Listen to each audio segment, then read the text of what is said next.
left mascara on my thing at the office and it wouldn't come out. So. Oh, that's somebody else. I don't wear mascara. Good evening. Good afternoon. Good afternoon. What's everybody doing? I had to give myself one of those. I don't think I did. I think you're doing just. You got the technique. Look, I'll hug you. That's the best hug there. See, Thank you, brother. Before we get into the meat of today, I just want to. Who was on here last time? Good. So we got enough people. Where everybody said 1, 2. Okay. Good. So for me, I need to know what you retained from last time. And we could start here. Well, one of the things that was really important to me is about the holding on to emotions, holding on to things, because that is something that I know I've been doing, and actually I've been going through a process right now with Lucia, and it's really helping to release some of those things. But I understand now the importance of all this stuff from the past that I was just holding inside. Some of it, it's like, how do I even remember some of these things? Things that I was embarrassed of, or things that I felt bad about. That's a key word right there. Remember that, embarrassed. Other people would have forgotten this stuff and gone on. I mean, I'm thinking this morning something came to me like when I was about 4 or 5 years old. Wow.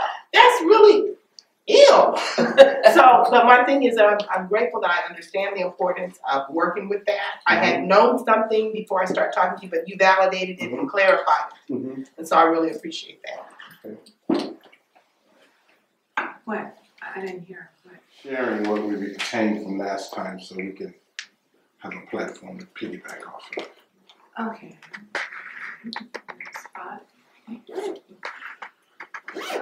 We'll come back. Okay, thank you very much. It's my first time here. Oh, she didn't make it. Yeah. Oh, okay. Well, same thing that Bertha said was the retaining of the emotions, particularly the feelings or the emotions? No, say that one more time. The feelings or the emotions? Yes. Let's go with both of them. Yeah, I would say both of them because emotions can, feed into feelings and vice versa.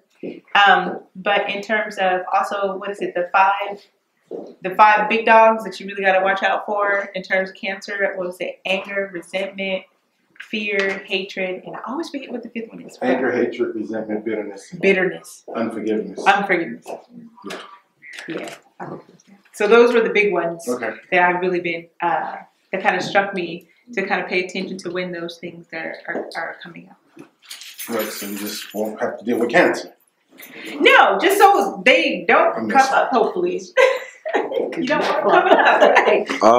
The one thing that I remember was when you were talking about the side of the face and where it is that we carry stress based off of like family relationships or mother-father issues and things like that, and how it is that certain people will have like either an eye twitch or more wrinkles on the face on this side, or causing the stress on that side of the face based off of that relationship. Right. So what side of the face is what? The female side was the left side, male side was the right side. And you can make a determination which person has an unresolved issue with which parent by looking where? I want to say it was at the eyes, right on the side. Right. Yes. Absolutely. So you already know who you're dealing with when you're talking to them. So if you see so you need to tap into that female side of you and let her come out, because you see that other side is not there. And if it's reversed, then you do the other. You become more dominant when you talk to them. That way you can have a clear stream of connection going on. The most impressive thing that came out for me was the notion of releasing. Releasing all those built up stuff that you created, like against someone else, and probably not yourself so much, but being able to release from that and keep a perspective, for your own self, so that you don't get caught up in somebody else's emotions, this kind of thing. That's number one. See, number two, I like that one. That getting caught up in somebody else's emotions. Right. And the reason I say that is that because we as a melanin dominant people, we didn't necessarily experience slavery. but we still holding on to the emotions of our grandparents, great. You know what I'm saying? Absolutely. So, absolutely, yeah. And now is the time to. Yeah, let it go. You know, but Go ahead. Difficult as it may be, particularly I'm gonna show you a technique the other day. particularly if you read your history, Yeah. you go back and see the atrocious things that occurred, like to our people, and still, right to this day, same things are happening. But okay, that's one part of it. I can have fun with that one, but go ahead. The other thing that was really significant in my mind was how the relationship, to one of your organs connect with the other, and they have a consequence, just based on what you do, and what you think, what you eat, all this kind of stuff. And so the connectivity there, was significant, extremely significant. Yeah, I think we used to sing the song, the rib bone connected to the, but we had a song about it, but there's a consciousness that goes along with it as well. Absolutely. Yeah. Well, you already shared your testimony. But if you got something else, No, go ahead. I'm testimony now. No, I'm good. Well, I pretty much said what I had to do again with the emotions, but one thing I wanted to add, it seems like as I'm forgiving and moving on and getting rid of that stuff, there's still new stuff that comes, and it's like, okay, now how do I begin to get that in a place where that can, I guess, in a way, become consumable in a way so I can be able to get rid of it again, because right now, sometimes they can just be overwhelming to get the new emotions or things that you went through where somebody did something and you're starting that build up again, to get that back under control so you can let it release. Let me get to the core of it. Get the core of it. And, when you're going through it, it's hard to get through the core of it. I mean, the old stuff, it's already the core. It's just like, well, why do I do that? And, being able to forgive and let that go. But when you're dealing with something new and not trying to hold on to those resentments, It's like things again, it's tough. So if you can help with that. We had some fun today. Mm-hmm. I missed the last one. All right, and That was yeah, you were, okay. Back to you. Yeah. I'm ready now. One thing I want to comment on, it was a long time ago when you had mentioned this, but me being the type of person I like to deal with foods, when those emotions are running wild and you're dealing with food, that energy is going into the food. And so that's one thing, you want to have your emotions in check and maybe meditate or whatever, if you're in a bad mood or whatever the case may be, to get yourself in position before you deal with the food, because after all, when you're eating that food and then you change that structure based off of your emotions, and if you're fixing food for people, that's in that food and that's interacting with them too, and that's not fair to them. So the more emotionally stable you are, because you can eat the best food in the world, but if your psychic is messed up, and then it's not going to do any good. So that's what I learned from you. So thank you very much. Since we're talking about emotions and tapping into them, talk about that session we did. The session we did was basically I was laying down just being very relaxed, and you put on different types of music. You were trying to get me to a point of total relaxation, and I thought I was relaxed, but I didn't know I was not relaxed until you kept on putting different music on, and just different ways that you were touching the body. And Pause for 1 second. That's a note to remember. The way you want to get the ego out of the way, get the mind out of the way, cannot handle music. Wow. Music will take the ego and get him totally out of the way, so now it's just your body and spirit is ready for the work. But the monkey mind, the ego, he was always going to be present. But music takes him totally and neutralizes it. And so that's why I play a different, yeah. Yeah. And so you were able to press on certain parts of my body, and you said you're tight. But then, so you switched up the music, and I think the smell too. You know what I'm saying? Well, yeah, I was using different oils for each chakra system, because all of the organs are attached to different energy centers that we call chakras. And so just reading the body. But once you put that music on and you put the right tune on, I was gone. I was gone. And then you also said, like, wow, you know, now you're to the point to where I could work with you fully and deep and get into you deep. And so I thought that was like amazing. I didn't want to leave. I was ready to stay on that. Because we were able to work with the whole brain at that point. Mm-hmm. Yeah. And I'll show you something to do. Some of you are already doing it right now. And as we get into the actual work, I'll show you a little technique you can do right there and it'll allow you to have full access of your brain. I know they tell us we want to use 5% of our brain. They're eggheads. No, we're using 100% of our brain because what they're looking at is they're looking at the neurons and they're saying that 10% of the neurons control the whole brain. Okay, well, they're only saying we're using half of those. But what they're not telling you is that those neurons are only supposed to run at 10% because the rest of the brain is calling the shots for the neurons. So you're actually using the whole. And that science is all coming. The information is coming out about that. So, yeah. But just look at the psychology behind this. If I'm telling people you're only using 10% of your brain, I've already put a cap right there and I got you stuck. Like you're not, no. You're using more than that. Somebody don't want you to know that. Because the most powerful part of the brain that we have is the imagination and the daydreaming.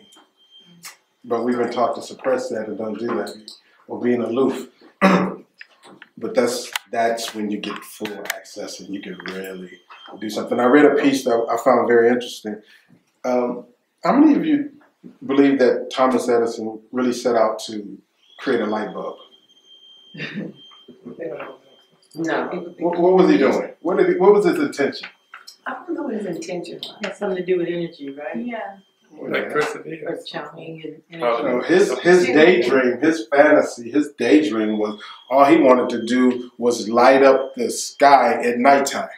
He didn't know how to do it. He wanted to bring light at dark in the night, and then it trickled all the way down to a light bulb. Yeah, I was. Bob Proctor shared that with us. That was interesting. Yeah. That was Thomas. Now, how he know that was Thomas Edison's daydream, I don't know. He was there with him. But I can see that, and that was the imagination. How broad it was a broad and expansive his imagination was around. He wanted to light up the city at night because it was all dark. So when it comes to the mind, let it go and see where. Let it just go wherever it needs to go because there's something there for you. And I'll give you an example, then I'll come back over. In 1989, I was in Ohio, and I had started this journey, and I was like, I wanted to bring all of these modalities together, holistic modalities, and that's holistic with a W. Some of my people use the H. When I got Africa? What's the difference? The word whole versus the word whole. WHOLE versus HOLE. I'm thinking spell. No, I'm thinking holistically, so I wasn't thinking about whole. See, when my students is whole, Yeah, you're right. I get to that part, That's the twistiness of the English language. Yeah. And so here I am looking at all of this, and I have this Pac-Man appetite for this, so I'm studying everything. I'm studying everything from feet to hands, the eyes, the ears, and urine therapy. You know, when I finished, it was like 41 different certain countries. And I was just working in a holistic community. But I had that thought in '89 that it was something that was really a passion that I was really drawn to. My buddy, which I didn't know at the time, in 1989, on this side of the country, here in California, he's like, look, I want to get the insurance companies and medical working together to embrace all of these holistic modalities. Now, he started in '89 with that same train of thought, the same time idea. We were just talking one day and came over the same year. We had the same idea, but on different ends of the spectrum. And so, at present, he decided he went back to school about 5-6 months ago. He has about another 7 months to go. And then we no longer need a doctor to do what we need to do. I'm on film, right? Yes. No, because he will have his final degree, because he's already been a hospital administrator. He already have all of these degrees for pain management, mental health, and drug addiction. That's his background. But now he had to go back for like 13 more months to get this one other piece of paper so he can write prescriptions. Mm-hmm. Once that happens, we don't need doctors. And the insurance company say, all we need is somebody that can write the scripts and we can make it happen. So we'll be able to bridge those two worlds together where you can come in and see different holistic practitioners, and we have a position to sign off on it. Because that's the only problem. That's why I won't work in the medical in the insurance industry. No medical doctor wants to sign off on holistic modalities. Mm-hmm.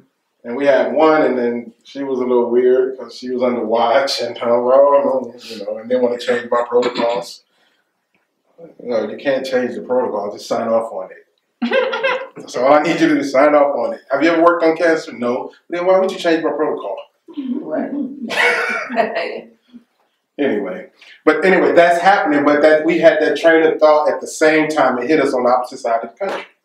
We wanted to link it up, and so through I guess we had what I call a date with destiny, as Tony Robbins talked about, and we met, and then the light bulbs came on, and then we just started for the last 4 years to pull it all together. So we're about 6 months, 7 months away from having it all done. Wow. So, imagination is powerful. Yes, it is. Am I done with that? What's wrong with that? Was I done? Yeah. Okay, Roxy, your turn. Well, I kind of have to piggyback on what Lee was saying about how the things that you think, the things that you do affect the organs in your body. And after your session, it was kind of confirming something that I already knew, but I look at women that I know that have had breast cancer, and so many of them deal with unforgiveness of the heart. And I think about members of my family that have dealt with cancer, and most of them, I speak with women, and they can be divorced from this man 40 years and still carry that anger. And it affects you. It affects your body. Yeah. Because it's energy in motion. Yeah. And whatever feeling you attach to it, if you inappropriately do it, it's going to anchor in there and create a problem. Howard? Or was you asleep? I was asleep. But, when I was probably gotten away from was probably the emotions, because I know before I started really dealing with them, I was using my emotions too, and also was taking things personally. Mm-hmm. Even if it wasn't personal, I was taking it personal. And so that really dealt with my emotions. I was carrying stuff. And I could just, even now, I could think of what that might happen 6 months ago, but I'm still thinking about it. Mm-hmm. And, and got to learn to let go. So that's what I got from it. Thank you. Johnny, that was good for waking up. Yeah, he was pretty quick on it. He was pretty sharp.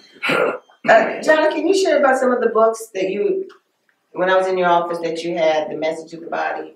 Those 2 books were excellent. Oh, I was able to, Yeah, Messages from the Body.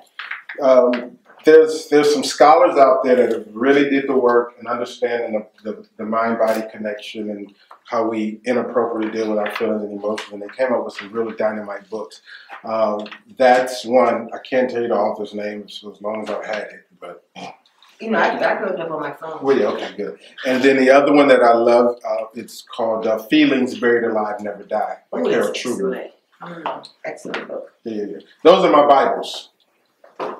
Those are my Bibles. Feelings never die. Yeah, Feelings Buried Alive Never Die. Some of us, we can do the Torah, or we can read the Quran, or we can do King James, but those are my Bibles right there. Understanding this guy right here, because when you understand this, you can read the Quran, the Torah, and you can see the esoteric principles all the way through it. And you're like, whoa, I never even looked at it from that perspective, because it's all about you. But they put it in a code for you not to understand it because they want to keep you at a certain level of consciousness. So, you know, the power is understanding who you are. So, yeah, was it another one? Oh, and then astrology. Yeah, I was about to say Jan Spiller. I've had like probably about 14 of those books just disappear over the years. And I have to keep buying them. You know, I think I had to buy another one after you left, Bobby. I took it. I was tempted. I wanted to. Jan Spiller talks about the importance of understanding the North Node. You know, when we learn in astrology, you know, our sun sign, our rising sign, or where our moon is. But guess what? The real knowledge is where that North Node is. Because that North Node talks about the attributes and the gift the Creator gave you to bring here to develop, and it shows you the challenging aspects of who you are that you need to leave behind because they no longer serve you this time. Can you explain what the North Node is? I don't know. It's just so it's not a planet. We have a North Node and a South Node. I can show you what it looks like. Why do they call it a node? I don't know why they call it a node. It's an energy. Okay. It's an energy, and it looks like an upside down horseshoe. Actually, a horseshoe with a curl on the end. That's what the nodes. And so you have a South Node and a North Node. And so the North Node talks about all those different attributes that you came here, those gifts you brought to the planet, and how you need to develop them. And this is one of the things that I'm working with a couple other people to create the system for us, because if a mother or father knows exactly, you know, when that child is born, and then they can look at the North Node, then they can put exactly the things around that child for that child to naturally evolve into what they came here to do. They won't have to wait till they're 30 and 40 and 50 and go, oh, I didn't have to do this. I could have, yeah. And you can't, I mean, God didn't give us enough sense to outsmart ourselves. So you can't look at what you're supposed to be leaving behind and say, well, no, that's not me. Because you shouldn't see it. It's a mirror. Right, Bobby? Right. Did I just see Bianca? You was just trying to hurry up and get on the table. But yeah, that's a very powerful book. It's Jan Spiller, Astrology for the Soul. That's the name of the book. She has 2 books, but Astrology for the Soul. It's an old book, but it's powerful. Is it the book I have? Yeah. So those are 3 dynamite tools to have in your toy chest, your toolbox, to really support you in understanding you. Any questions before I move on? Or comments? Okay. So let me start today's workshop. And the reason I'm saying this workshop is it's hands-on today. You know, we did talking. We don't always do talking, but today we're going to make it practical. And I'll start with a client that they just brought in to see me 2 weeks ago. He came in 2 years ago. His mom, she's the dominant energy in the family. I understand why, after looking into her saliva and looking at her mother's, and oh yeah, I see what side of the family that male energy is totally, okay? Which the Bible calls those generational curses. Oh yeah. I call them unresolved emotional issues. That if you don't deal with it, get passed to the next generation and the next generation and the next generation. So in your understanding, then, it isn't like a curse imposed by a higher being, but it's your own self-perception. Your perception, and that's what we're going to focus on today, the perception, our perception around all of this. Because I'm going to do a side note on that. Sure, yeah. And I know we probably come from a diverse, maybe, religious background. I'm speaking religiously now. But what creature did the Creator create that He gave a free will to? Anything else? Any other creation? No. So how then can we entertain the thought process that the Creator created an angel that could go against Him? He did. He didn't. So now when you have to go, so wait a minute, okay, you're right. Wait, so what happened? So when the purpose for a thing is unknown, abuse is inevitable. So when you don't understand the purpose of this person that we call Lucifer, then now you're abusing that energy. Right. Or you allow that energy to abuse you. As we go forward, if you're comfortable, some of you have your legs crossed, some of you have your feet crossed, some of you have your hands crossed, arms crossed. That's great. That's great, because what happens is that your shoestrings don't count how you have to cross your hands. When you have a crossing, you access full aspects of the whole brain. Okay? Good to know. Yes.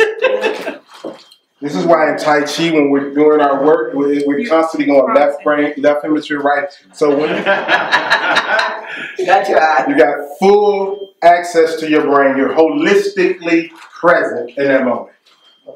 So because I'm going to download some good stuff, I want you to have get all of it, which means that you're going to logically interpret it, and then you're going to feel it, and then you're going to see it, and then you're going to smell it. And so all senses will pick up from the left and the right hemisphere of your brain. Okay. All right. So when they brought Joe in 2 years ago, because I wasn't doing the DNA sampling then, and this is the prelude for our workshop. Is this an adult or a child? Adult. He was 32. Mom just wanted him to come in, and basically she really wanted me to tell him to get his life together. All right, to line up to where she wanted. Thank you. Because Joe was doing what he wanted to do. I mean, he had a great job. I mean, he wasn't out there like that, but he just was eating whatever he wanted to eat, and she wanted him to be vegan. At 32. This guy was doing Carl Jr. She's like, look, I'm eating the best, not Carl Jr.'s, what is that other place that got Chipotle? No. Chipotle. No, the other place that's supposed to have the best French fries out of everybody. Oh, no, In-N-Out. Yes. In-N-Out burger. In-N-Out. That's what he was killing. In-N-Out. As soon as you said French fries, yeah. In-N-Out supposed to have the best potatoes, best, Sure. I didn't know that. Yeah, that don't mean for you to go, Bobby. So that was pretty much Joe's diet, in and out and stuff like that. So I just did iridology, and I looked and I saw, okay, he's 34, but I just saw a lot of what we call radii solaris. Anybody that understands iridology? Radii solaris is where you see like a spoke, like a bicycle spoke, and it just moves throughout different parts of the iris. Well, he had some all over. And in this, I say, well, we just need to go in and do a detox, clean his bowels up, and let's get rid of some parasites. So they, okay, right, whatever. Still went and did what they wanted to do. 2 years ago. 2 weeks ago, she says, I want to bring Joe in to see you again. He has some disease these doctors came up with. I don't get caught up in diseases because all they do is look at symptoms and they attach a name to it. And if they don't have one, they make up another or they name it after a doctor. So I said, yeah, just bring him in on Monday. Or was it Tuesday? Tuesday. So they get there. I see they have a big SUV. I see the SUV pull up and I see her jump out, but I don't see Joe. And so I'm waiting for him. He comes in on a walker. Still in his 30s? 34 now. Comes in on a walker. With this degenerative disease that's causing him to become paralyzed. His joints are crystallizing. He has very little to no motion in his neck. His right knee is frozen. The left knee is freezing. The muscles are constricted and he cannot move but like this. And so they want to put him on methotrexate. And say it'll slow down his degeneration process. Well, I'm that guy, and I don't care what disease you have, I know that there's an unresolved emotion that we inappropriately dealt with that triggered the problem. Now, just looking at his being, I already knew that it was foundational. So we did the saliva, got the results back. His body was loaded with viruses and parasites. Viruses in the joints, parasites moving throughout the muscles. Their waste product created an acidosis through his body where his whole body was acidic. So now the muscles are atrophying because there's no alkalinity there. It's just all acid. So and they wanted to go in and fuse his spine, so something weird. You know, so me understand. I watch this. She'll probably never see this.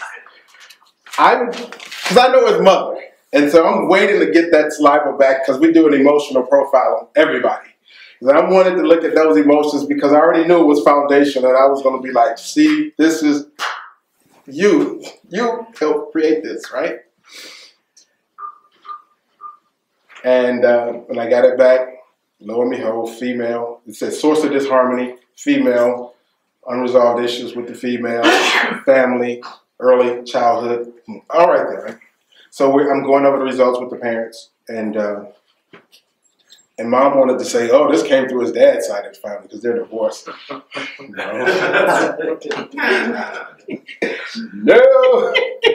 No. Female. Here's the interesting part.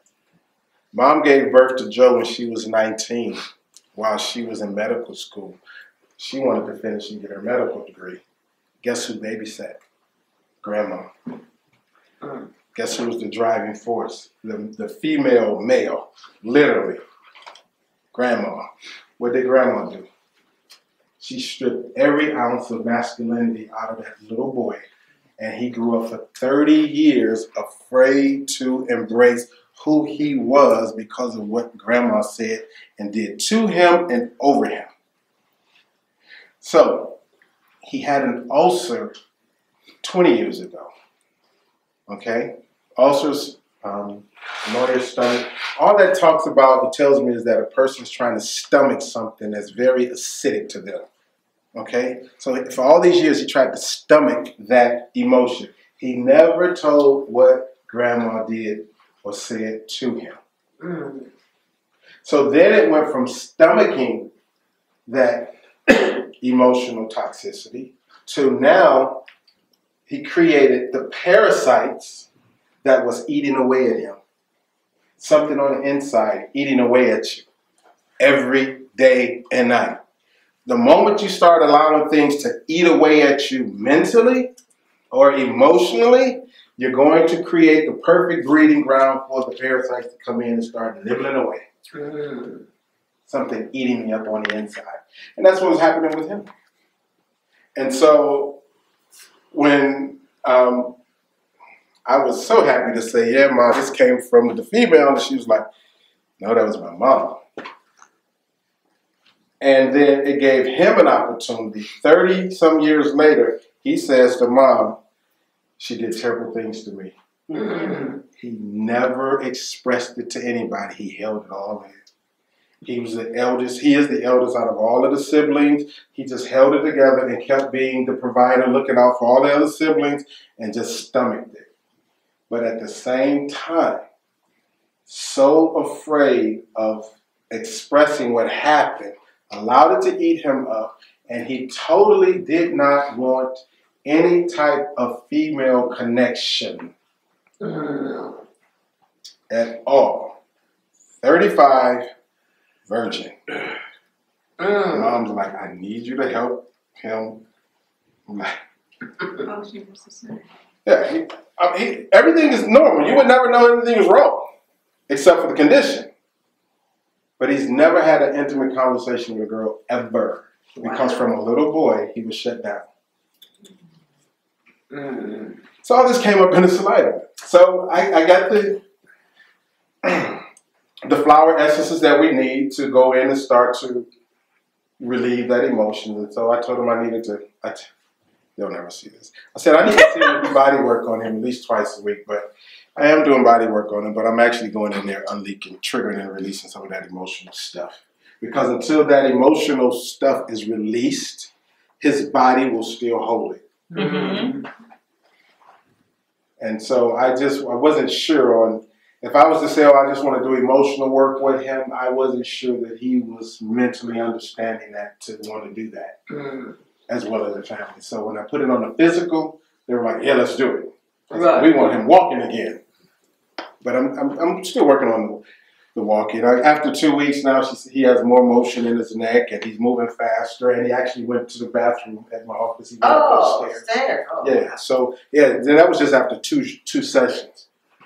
But the point of all of that is that those unresolved feelings that we suppress from childhood on creates all of the things that we experience as adults. Also, it has everything to do with who we attract in our life. Everything who we attract in our life. Our whole thought process around relating to men and women is based on a filter, an emotional filter or matrix that's put in place by mom during that 3rd trimester. Whatever emotional things that she's dealing with or not sets the tone for that little one. And then when the child is born, it steps right into that reality. You're right. And then, so the actual soul that's in that body never really 100% gets to come forward in its full fruition because it's living through the filters of what mom was going through. This is why in some of the ancient, I can't even say ancient, but in some of the Japanese cultures and Chinese cultures, Chinese more so, when the woman is pregnant, they pull her out of circulation. She's off somewhere where it's just nothing but flowers and nature and calmness, because they understand the importance of her having homeostasis and emotional equilibrium while she's carrying that child. They're not allowing her to watch Freddy Krueger. Right. They're not allowing her to watch CNN. So how is that transferred to the child? Your mother's emotions, how is that transferred to the child? Mother? Any mother. Nervous system. Well, they're the same. Any woman. It's the same body. Yeah. It's the same. No, I get that, but I mean, like, there's a medium, it has to go through in order for that child to perceive, that the mother's actually expressing. The child is not perceiving. He's not at the age perceived. He's just feeling all the way till he's about 5 years old. So, but that comes to him how? The physical. In other words, how he is acting as a result of his mother's experience. What's the concept? Let me go over it. I'll take it from this perspective. In iridology, the first thing that we discover is that in the fetus, the brain is formed. From the brain, there's an eye, which is an extension of the brain. This is why we can look in the eye and see the whole body. The next part of the body is the gut, which we call colon material. And then from the gut, your liver, your heart, everything else buzz. But prior to that gut material being formed, you have what we call an limbic system that starts to develop, which is the system around your emotions.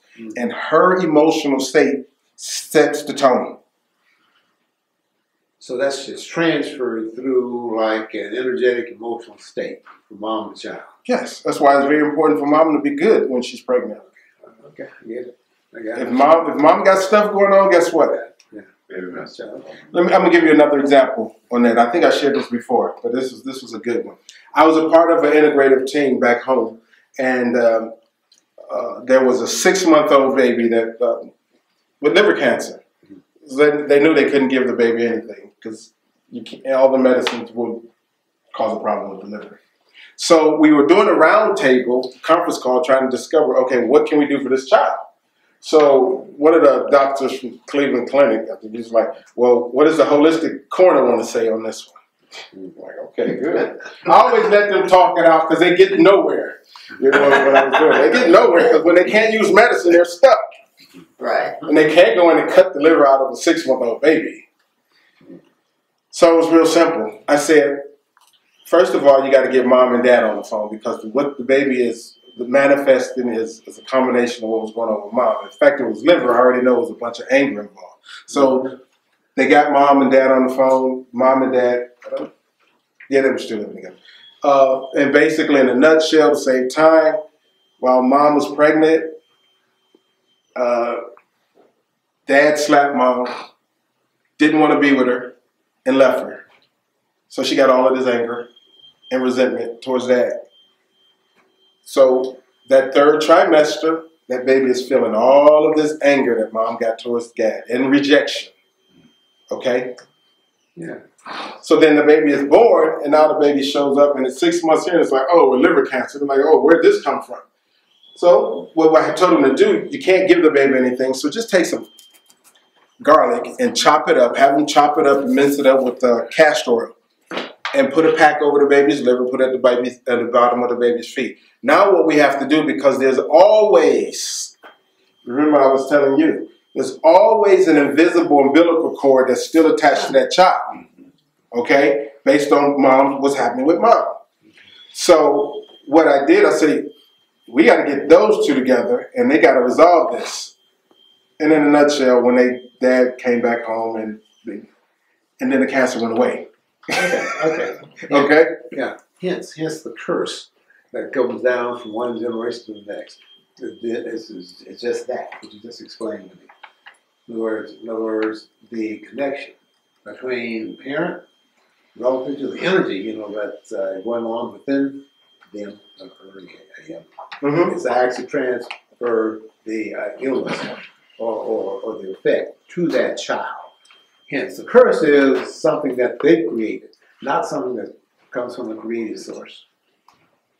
Aren't we co-creators? Of course. We've been given the ability to create things, right? That's what I'm So saying. when the purpose for a thing is unknown, we typically abuse it before we understand how to use it. Oh, yeah, absolutely. Okay. Absolutely. So, yeah, okay, that's my point. Okay. Yeah. Now, today, you're going to learn I'm going to show you how to exercise another part of that, creativity. Outside of you, even though there's no umbilical cord, where are we going to send some energy? Yeah. Well, I would say one of the perfect examples was during slavery. One thing that they always did, when they took the men out there and strung them to the tree, who do you think they had standing there watching? They had the women. Right. Because as long as they traumatize you, you're traumatizing the baby. Mm-hmm. And it's being passed down. Absolutely. Oh, yeah. What was that? What was that guy's name? He wrote the papers to keep you a slave. Willie Lynch. Yeah, Willie Lynch papers. That was all science. Mm-hmm. Sure. But I wasn't going to go there, but since you went there, you brought slavery back into it. We all know what karma is, right? Yes. Don't anybody got any guns? I don't want nobody to shoot me. Ask yourself, what did we as a people do to have that experience? I've always asked my students that in class. Why students? What did we do as a people to create that reality? We push albinos out of our ministry concept. Look at you. You weren't albinos. You remember that? That's a theory. Yakub? Yakub? I haven't heard that one. That's because don't nobody want to talk about it. But it's actually what happened in ancient Egypt. We wanted to, that's why genetic engineering and cloning is not new. They were doing it back then. They tried to create a group of people, and the people were too weak.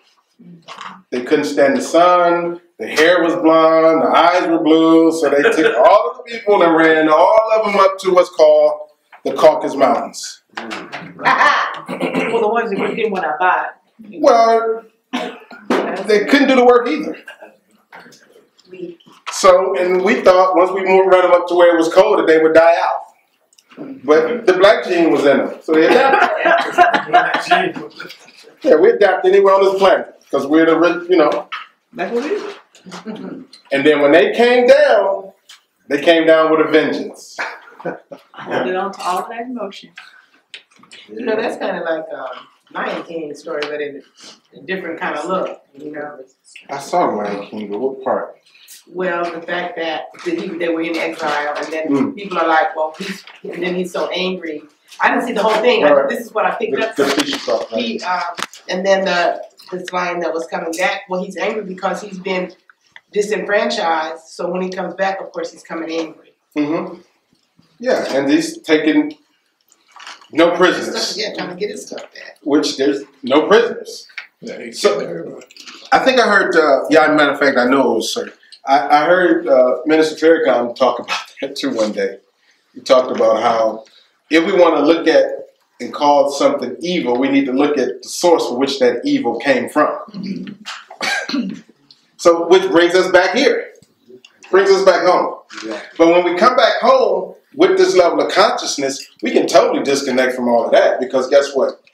Consciously, we didn't experience that. That was something our ancestors needed to experience. We're here now to create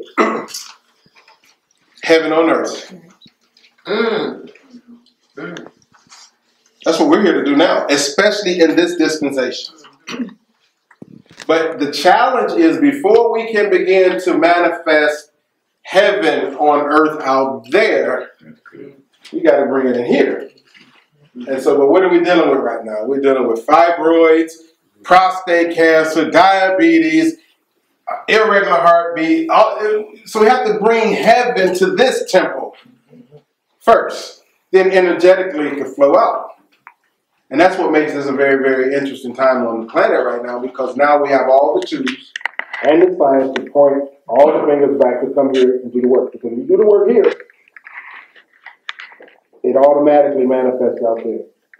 And it's not like we need any more information. We have the internet. We have every aspect of all type of knowledge that is, was, and ever come. And now science, what is that? Scientific American, the most powerful computer on the planet is us, our brains. And today I'm going to show you how that brain really can serve you. And it goes back to this principle. As a man or woman thinketh in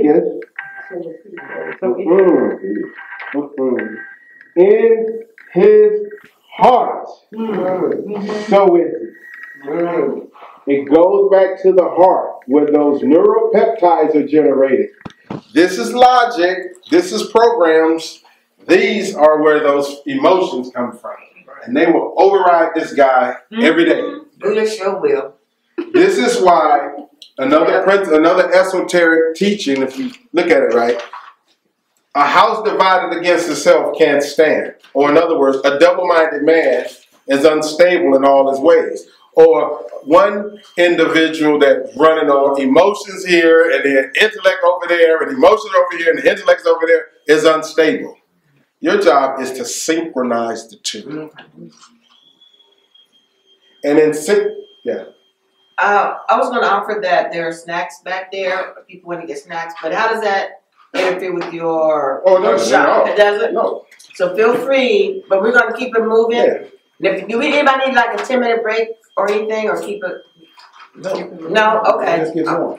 Okay. I can eat with at the same time. Okay. At the Nile Valley, I did it for 3 years in a row. Every Thursday night, 65 people in that restaurant for 3 straight years. Yeah. Everybody was eating.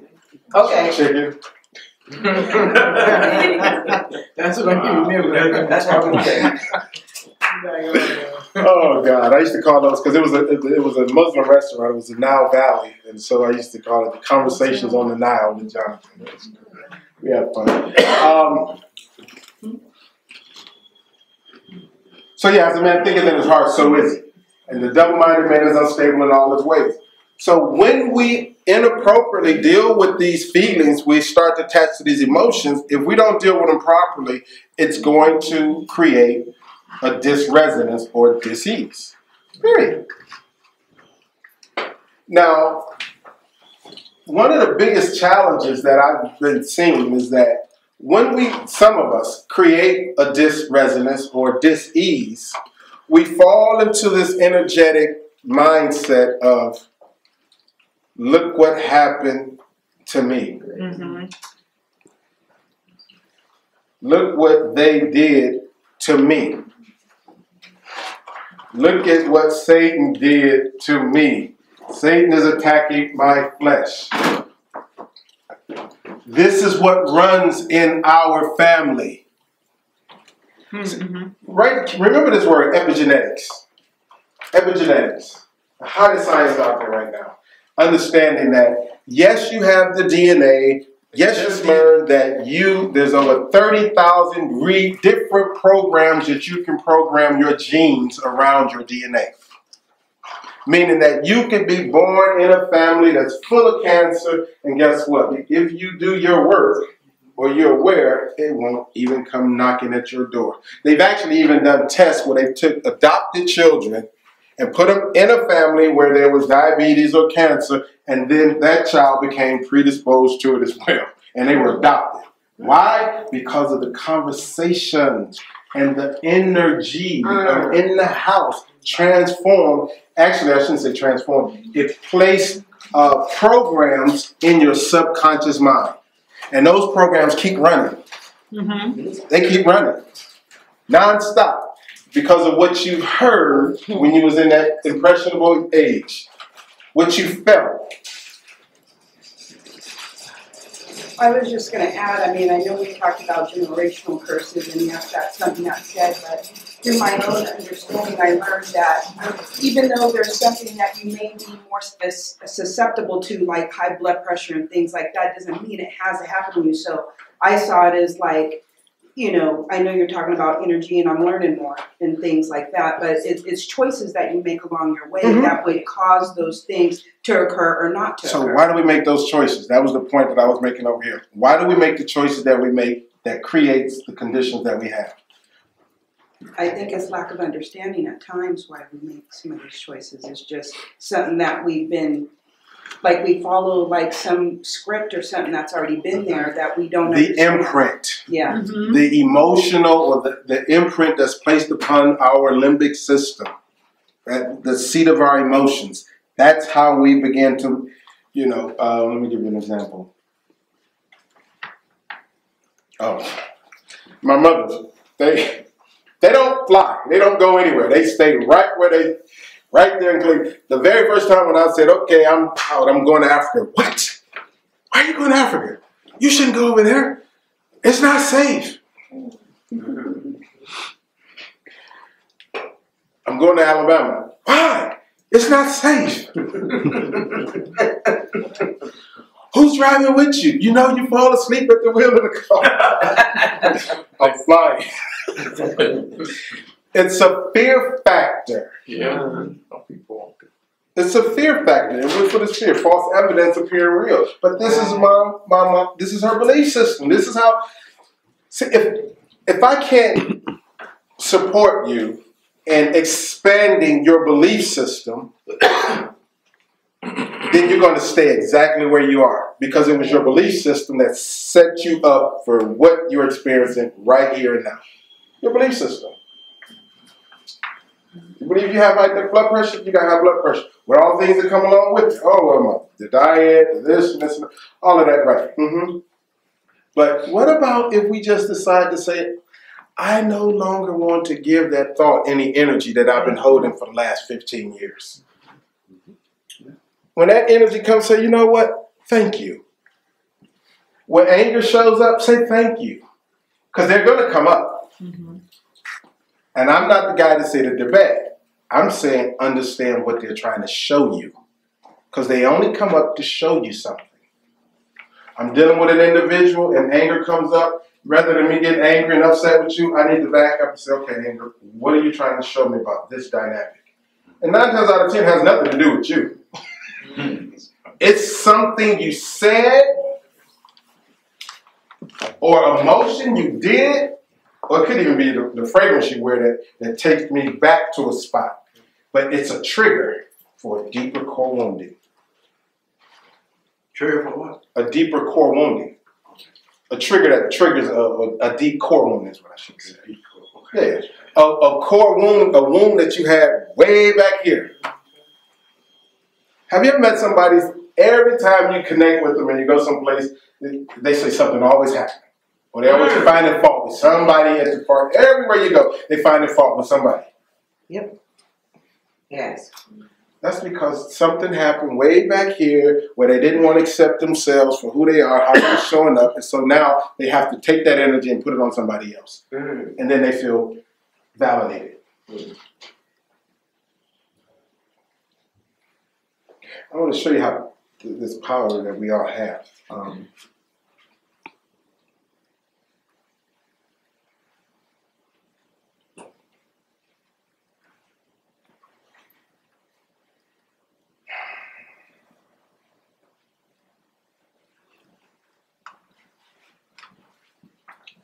You the president. I'll use you. Okay.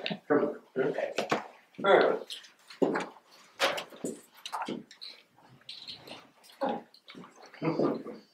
Go outside. That door for me.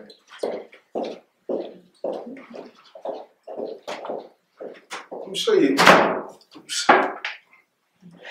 I'm gonna have Bobby come back in here. And I'm gonna have her sit here. And I'm gonna show you the type of power we have. And what I want everybody to do, and some of you may have done this before, if you was in some of these energy classes, I want you to take your right hand and hold it towards Bobby, and I want you to project anger, fear, bitterness, whatever those project it on her, okay? And you're gonna watch what she feels. And then we're gonna turn it around. Watch this. It works with anybody. But I'm showing you how much power we have to project. And then I'm going to show you before we leave how to take that same and turn it around to project in different parts of your body. We're co-creators. Exactly. We just been living beneath our potential body. I believe that. Yes. I want you to sit here in front of the class. I thought we were going to do it now. And I want you to just relax. Really bad, so she's scared. I want you to close your eyes. And I want you to breathe in here. Let those beads go in.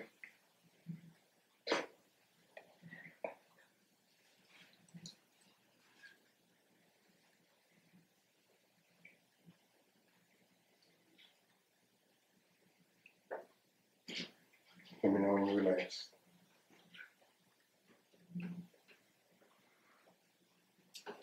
Okay. Good. Right hand. Keep breathing, Bobby.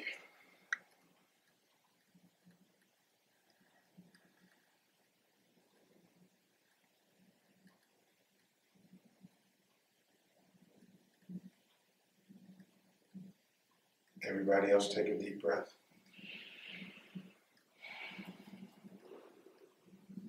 Intensify it.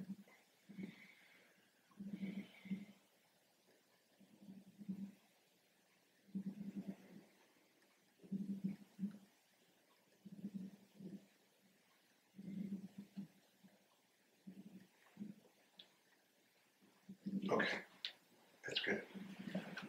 What's the first feeling that comes to your mind? What do you feel in your body? What do you feel going on in your brain? Good, bad, ugly, whatever. Tell us what that feeling is. And tell the truth. I feel like, why am I sitting in front of everybody? I thought about that when I picked her. I swear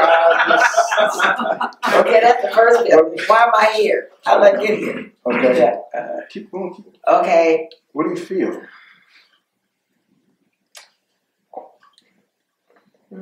Light. I feel heavy. full. I'm saying all the wrong things. No, I'm the wrong person. I told you I was relaxed, but I'm not totally relaxed. When you asked me, was I relaxed? Okay. So I'm not totally relaxed. Okay, so what do you feel? Not relaxed. And?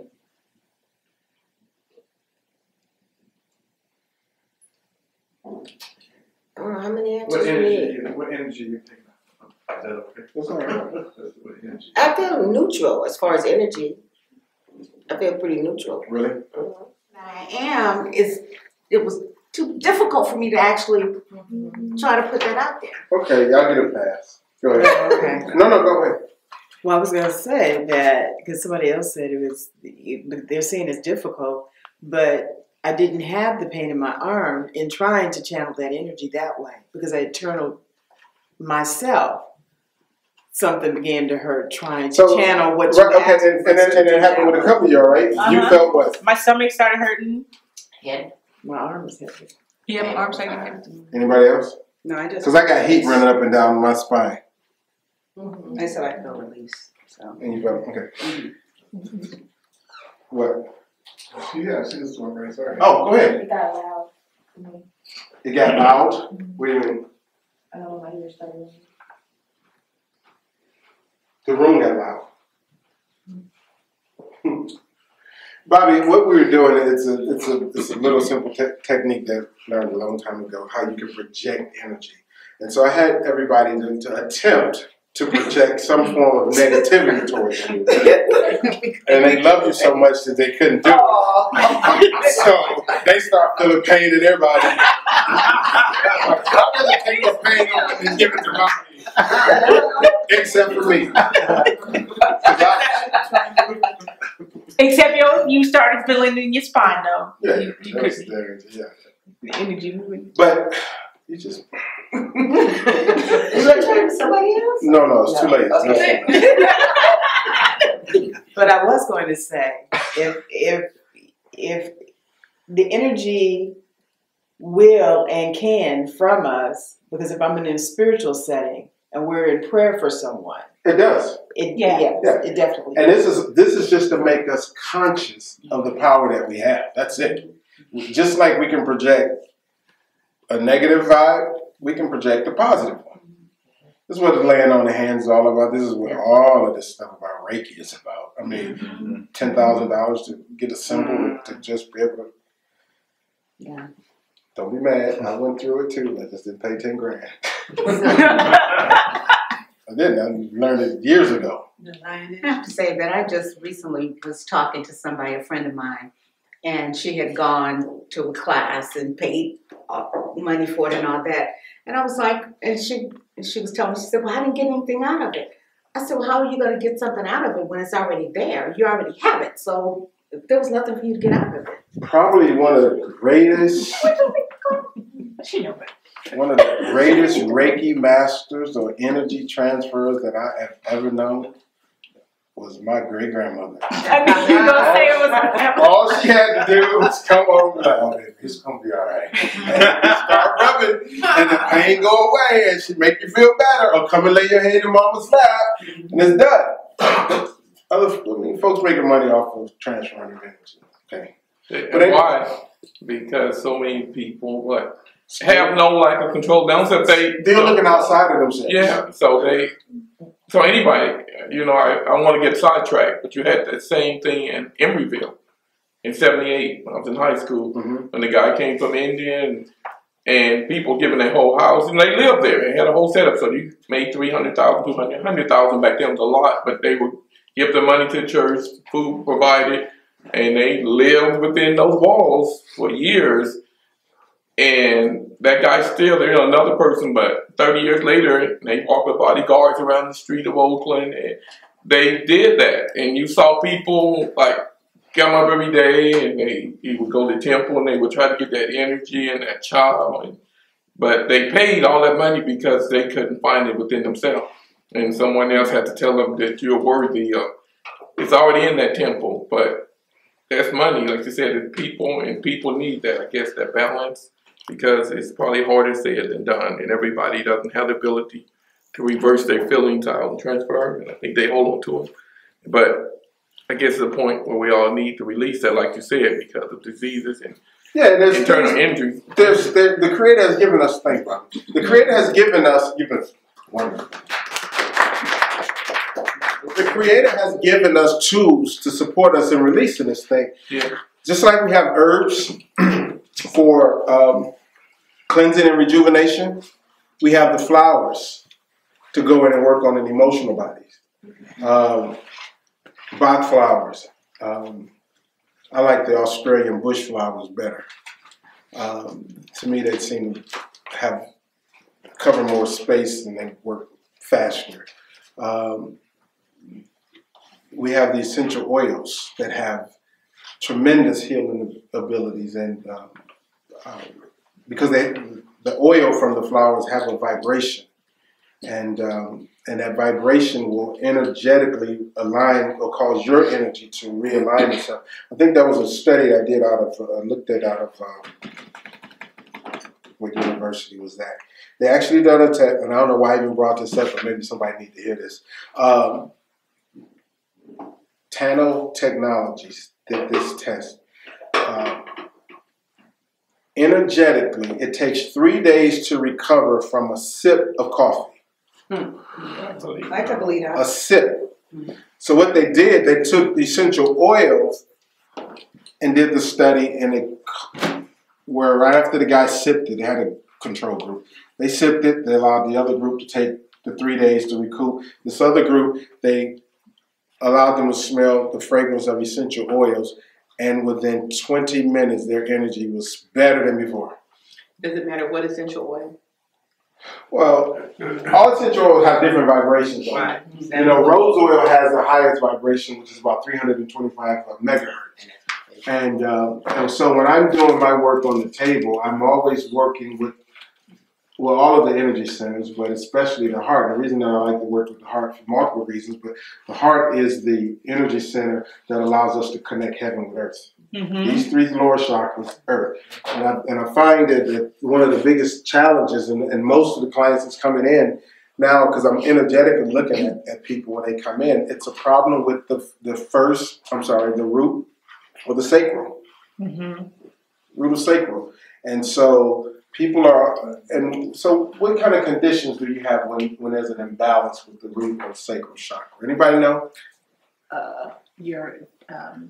And just keep in mind that, think about the organs in that particular area. So this is your root chakra here, for those who don't know. This is your sacral. This is your solar plexus. This is your heart. This is your throat chakra, pineal, crown. So Organ problem. yes, what? Prostate, liver, prostate, bladder, kidneys, uterus, ovaries, colon, ovaries.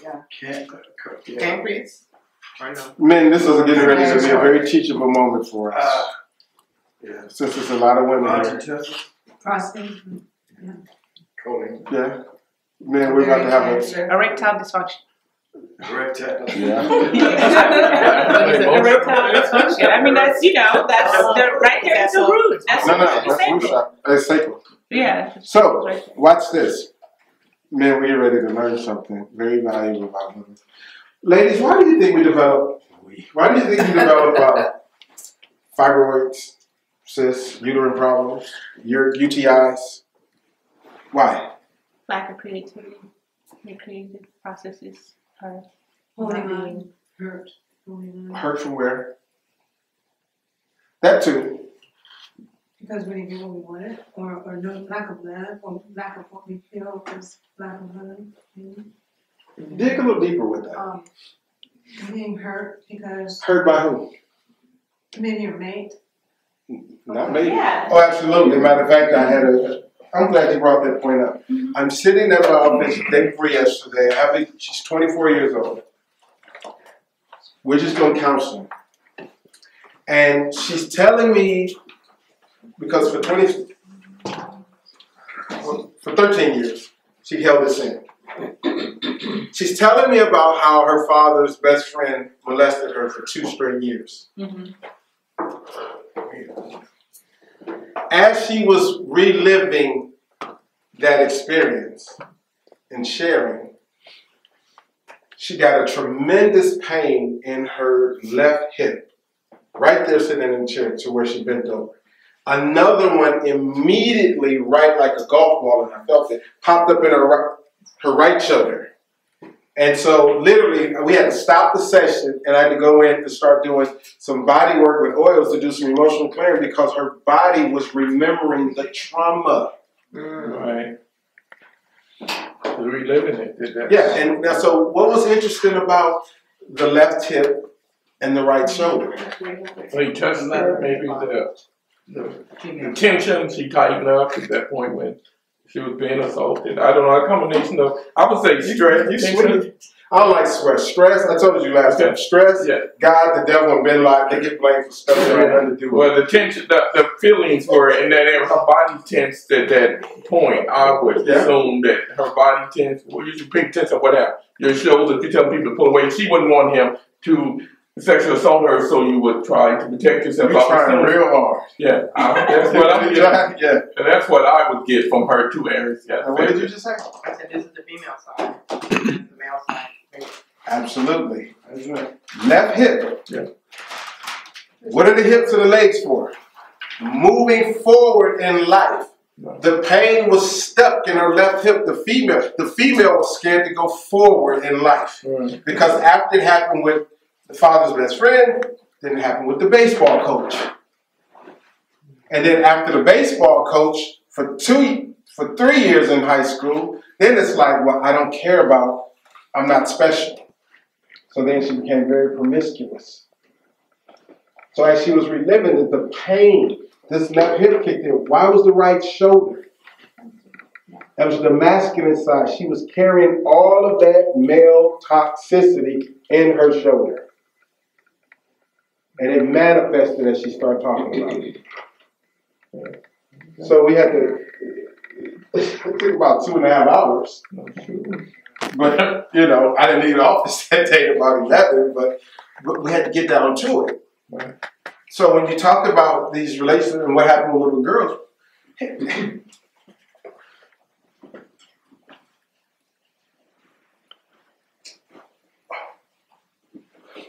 when that energetic body called dad and male is not there when that little girl comes out the womb, she's looking for it. Non-stop. Because that's the other part that brings her foundation together. She got mom. But she's looking for dad. And so because dad is not there, she has no correlation of what that should look like or feel like. So she picks Tyrone. Oh, he hurt me. Oh, she picks Kenny. Well, Jim, he treated me better than that, so I'll stay with him even though he's psychologically abusive. He's not beating me like him. And it goes on and on and on until they get to the point in the late 20s, 30s, and then guess what's starting to happen? These tumors. Because all a tumor is just a ball of hurt from somebody that you've been intimate with. Fibroids. Cysts. Just totally pissed off and angry. So a cyst will pop up on over. You're angry because he didn't do something the way you wanted him to do it. I'm not letting him off the hook. I'm talking about how it's very, very important for you to maintain your tempo and your energy. Because if you got you together, it doesn't matter what he's doing. That's right. But ain't it still a nutritional connection? I mean, we're holistic. That's garbage. No nutrition connection. I mean, I can eat. And I know I'm being taped, and I used to teach it was nutrition years ago. Come May, it'll be 30 years I've been doing this work. Garbage. Does it help? Yes. But is it the problem? No. Okay, that's what I wanted to clarify. Because I can take you down the south side over some folks' house, and they eating chitlins, and they eating smoking marijuana. Live long time. None of this. Yeah, they healthy. Because they processing their emotions right. Yeah. They're not stuffing stuff in. That lady, Miss Hattie, that cuss everybody out in the neighborhood, she will never have a liver problem. No, not Miss Hattie. But she don't have any stress. That's why it took so long. Like, I'm resting good at night. Yeah. Like that's my grandmother's song. Let it go. But how about xenoestrogen? How about estrogen dominance? You know, estrogen and Estrogen is a female hormone, right? Right. Okay, where is it created? In the liver, right? Right. Okay, so here it is. Tell me what group of people that's teaching women to celebrate their menstrual cycle. Well, Nobody What group of people, what mothers or dads telling their daughters, look, this is the very essence that make you divine feminine. This needs to be celebrated. Now I can bring your nutrition in and say, now if you eat this with exercise, that particular part of your reality will be the way nature intended it to be, which is only about 1 to 2 hours of a cycle. It is only about 1 tablespoon of endometrium lining and a little blood. That's it. Not a 3, 4, 5, 6, 7, 8, 14 day period. Right. If you was bleeding for 14 days, when they do everything they can to stop it.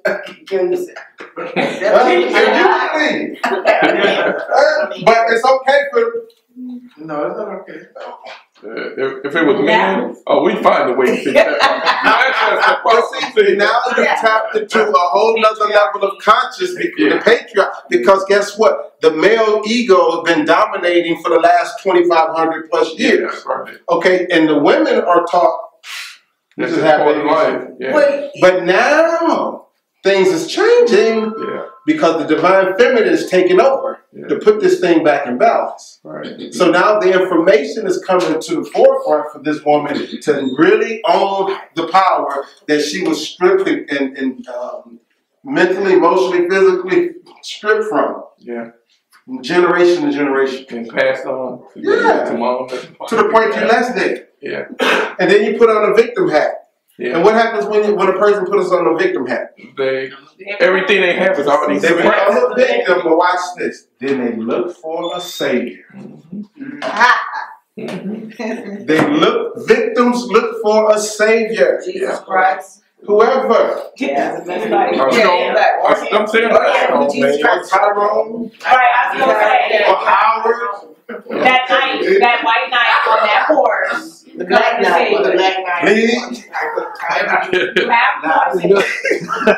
They look for someone to deliver them from their drama. Right. And what did the creator say when he said, okay, try it if you want to. Because guess what? You created this, and your spiritual muscle and your consciousness will grow the moment you redo it. You have to reprogram it.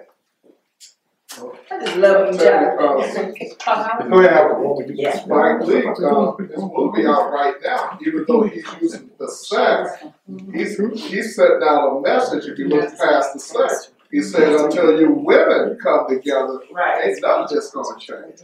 What movie is this? Chirac. Chirac. No,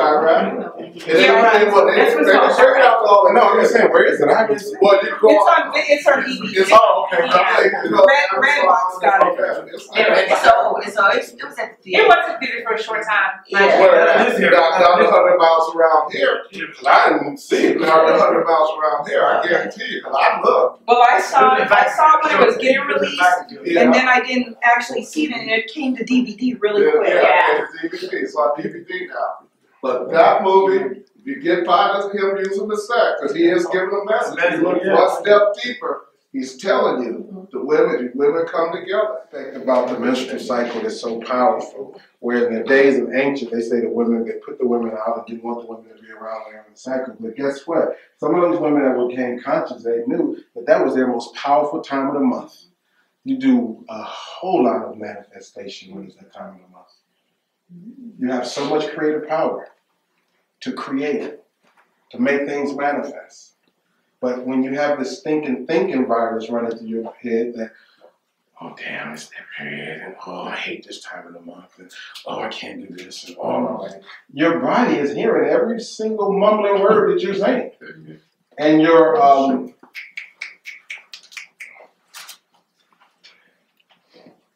genes is picking that up.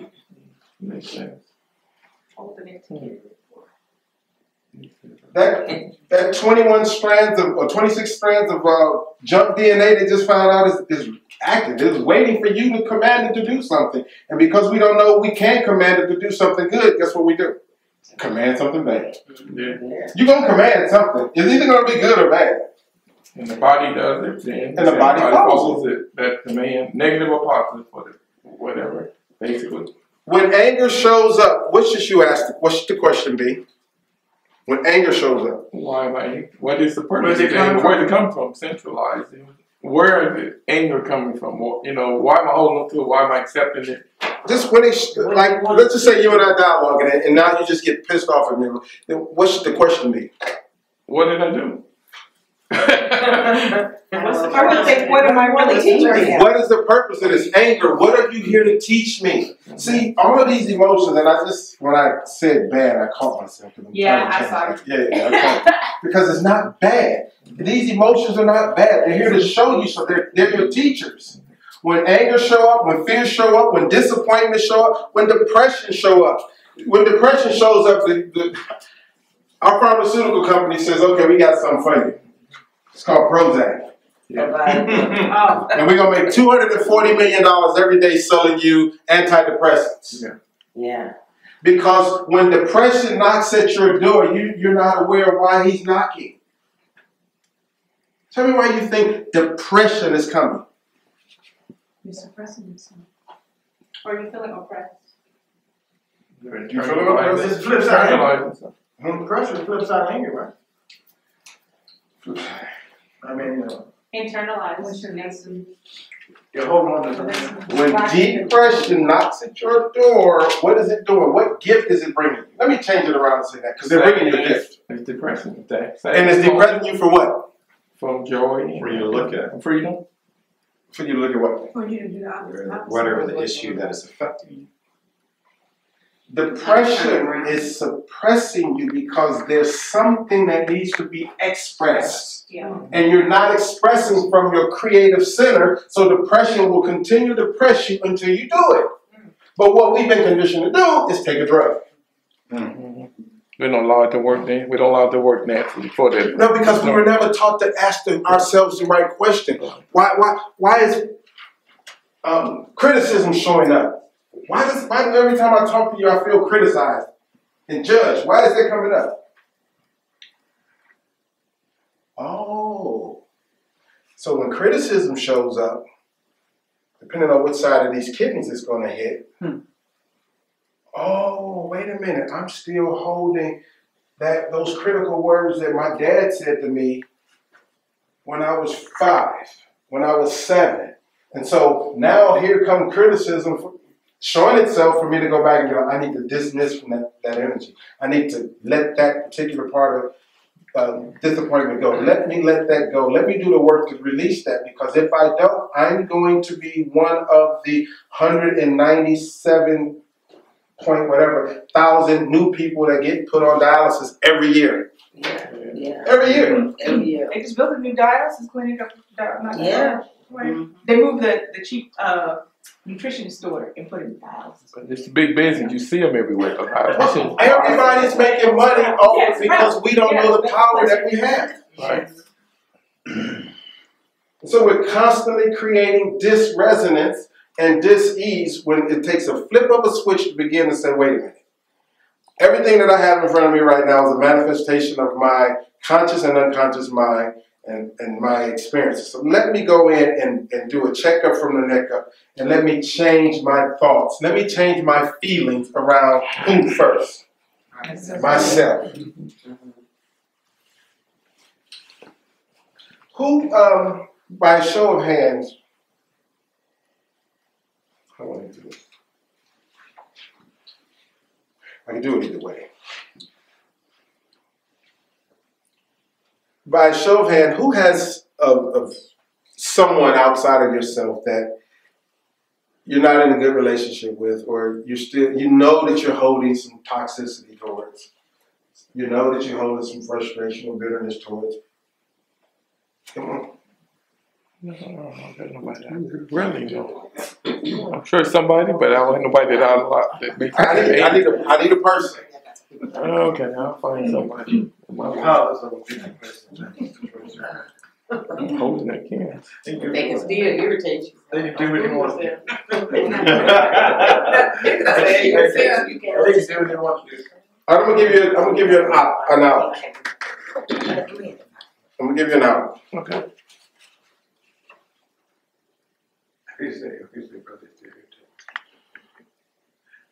Your father. No, he passed when I was young. Maybe towards him, but I loved him. That was my closest friend. But I lost him at 16. But So how'd you feel after that? Did you feel abandoned? Yeah, for okay, then. I mean, yeah. So I guess that hold that. Okay. Everybody got a person? Yeah. Good. Howard, you got a person? He stays mad at me, so. He said, no, no. Oh, Johnathan, wait, look at you right now, Bob. It's like, really? You just gotta. How is that releasing? You know. How's the smile? Hey, John, can you help me with that, John? Yeah, I'm working on it now. I got your back. Oh, that's a good one. I got your back, Howard. This is a part of one of the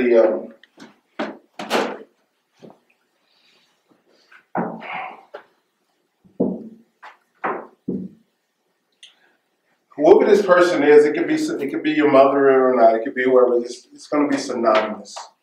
I'm getting ready to show you how powerful we are, and you are, and we're going to release an energy. I should have said it should have been an old one, because I want because of what's happening with this new solar eclipse, lunar eclipse is getting ready to happen next week.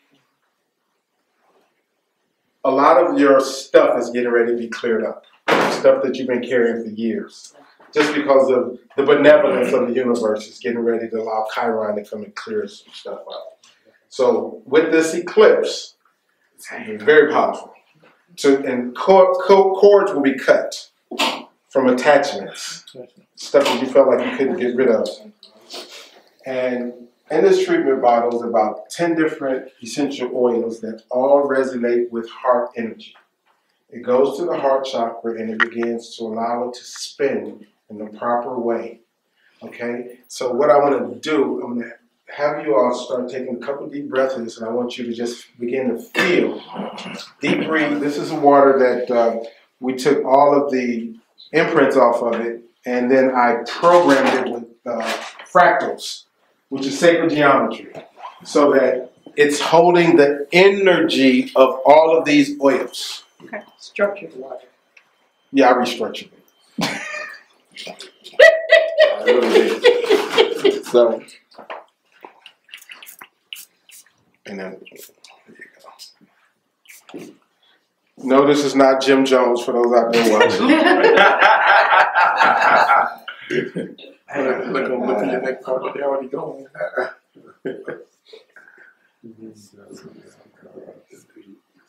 Rub your hands together, cup your nostrils. Rub your hands together and what? Cup your nostrils. Cover your Just breathe. nostrils. Breathe in. Do some diaphragmatic breathing.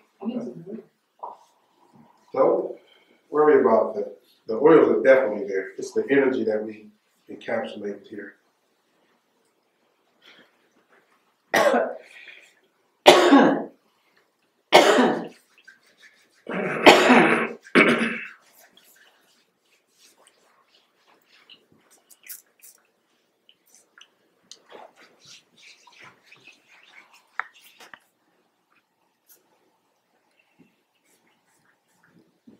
This is a blend that I use when we're doing our work. Howard, you want to hit the lights for me?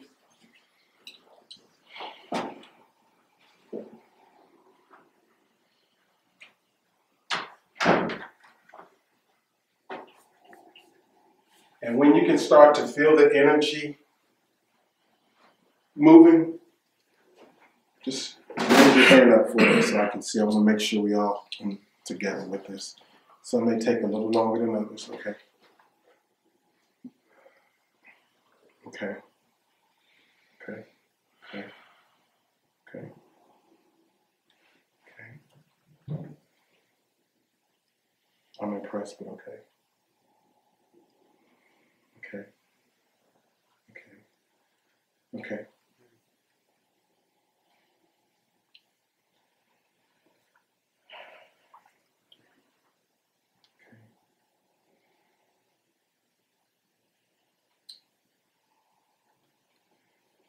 You start to feel the energy in your core and then over around your heart. As you inhale,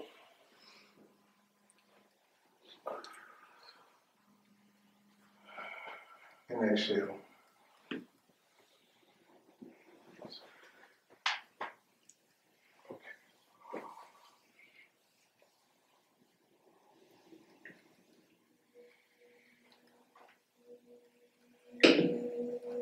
This is the black egg meditation.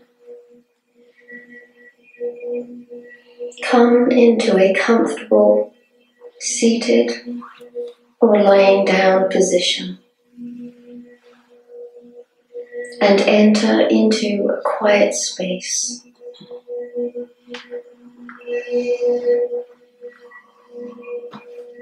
In this meditative space, imagine that you see your own mother standing before you. Allow her to appear to you, maybe as she is now, or as she was when you were a child.